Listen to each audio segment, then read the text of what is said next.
तकजीब निकाह से मुतल्लिक, तो वो 5 तारीख को है, वो भी लाहौर के अंदर। और वो उसके अंदर थोड़ी सी जो चीजें हैं वो डिफरेंट हैं। वो इसलिए कि जहां पर बच्ची मौजूद होती है, जिसकी तरफ से जिसके निकाह को खत्म करवाने के लिए रुजू किया जाता है अदालत से, तो जहां जिस जुरिस्डिक्शन के अंदर वो मौजूद होती है वहां पर ही ये मुकदमा दायर किया जाता है। अब चूंकि जिस वक्त ये मुकदमा दायर किया गया था उस वक्त बच्ची लाहौर के अंदर मौजूद थी।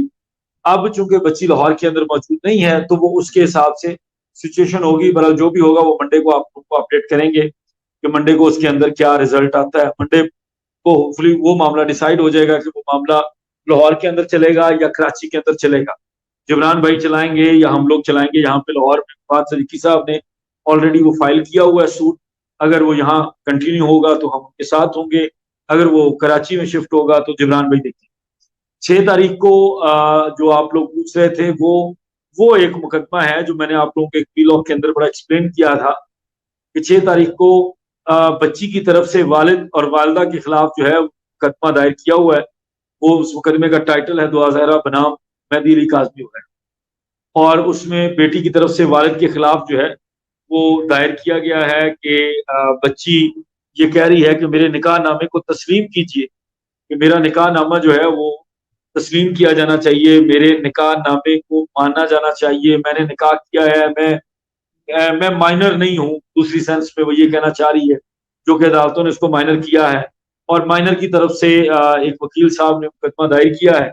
उसमें भी इंशाल्लाह ताला बेहतरी होगी, अच्छे तरीके से उसके ऊपर डिसीजन आएगा जो बनता है, जो इंशाल्लाह ताला वो भी आप लोगों को बेहतर होती हैं। कुछ चीजें उसी दिन ही आपको पता चले तो वो ज्यादा बेहतर होता है।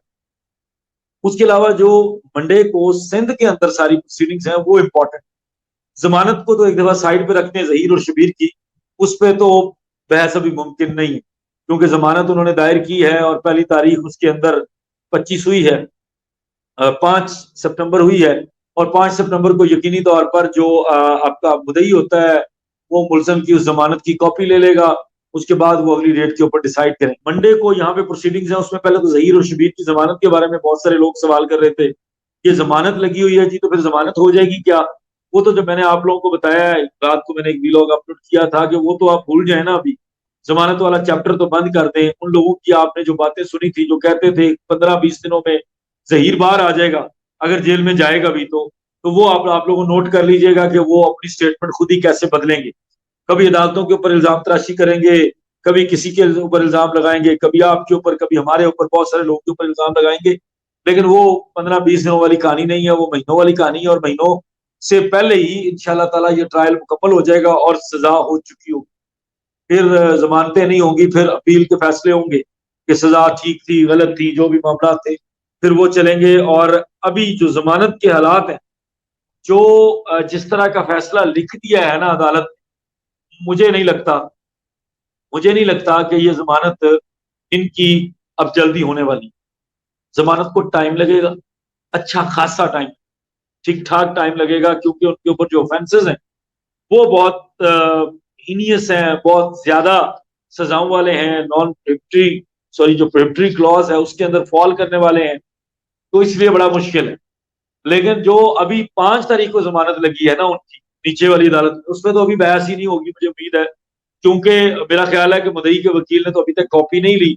जिब्रान नासिर पहले कॉपी लेंगे, फिर उसके बाद उसको डिसाइड करेंगे। उससे कबल तो वो डिसाइड मतलब नहीं कर सकते कि मैं आर्ग्यू कब करूं, क्योंकि उनके पास तो अभी तक कॉपी नहीं है। उनको तो पता ही नहीं है कि इनका क्या मौकफ आया है जो नई जमानत आई है। मेरी इतलात के मुताबिक बहुत ही काबिल, बहुत ही मुअज़्ज़ज़, बहुत ही फर्ज शनास जो आईओ साहब है ना, सईद रिंद साहब, अभी तक उन्होंने सरकारी तौर पर जो प्रोसीजर करना होता है वो शुरू नहीं किया। जो मेरी इतलात, मैं गलत हो सकता हूं, अल्लाह करे कि मैं गलत हो जाऊं, लेकिन मेरी इतलात के मुताबिक उन्होंने कोई प्रोसीजर शुरू नहीं किया। बिल्कुल ठंड प्रोग्राम है, बिल्कुल कोई ऐसा मामला नहीं है कि वो स्टार्ट कर चुके हों। और उनके पास रिटर्न के अंदर बाकायदा हार्ड कॉपी के अंदर नॉन अवेलेबल वारंट का ऑर्डर मौजूद है। वो चाहे तो फौरी तौर पर प्रोसीडिंग शुरू कर सकते हैं। लेकिन मेरी इतलात के मुताबिक उनकी तरफ से अभी कुछ भी ऐसा नहीं शुरू किया गया। जब शुरू होगा वो हमें पता चल जाएगा। आपको पता है पुलिस तो अपनी कारकर्दगी 1 मिनट के अंदर दिखाती है, लेकिन अभी तक बहरहाल کارکردگی کوئی نہیں آئی، کوئی چیز ایسی نظر نہیں آ رہی۔ دوسری طرف جو نان اویلیبل وارنٹ کے علاوہ میں نے آپ لوگوں کو بتایا تھا کہ ان کو ہم نے یہ تفصیل بھی فراہم کر دی ہے کہ جو انہوں نے اپنے چلان کے اندر گاڑی لکھی ہے وہ گاڑی کے ڈاکومنٹ فیک ہیں۔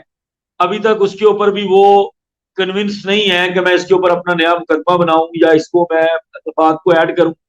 فراڈ کی دفعات ہیں، فورجری کی دفعات ہیں، اس کے اوپر بھی ان لوگوں نے ابھی تک کوئی کارکردگی نہیں دکھائی۔ پولیس ماشاءاللہ فرش شناس قسم کی آئیو صاحب خاموش ہیں۔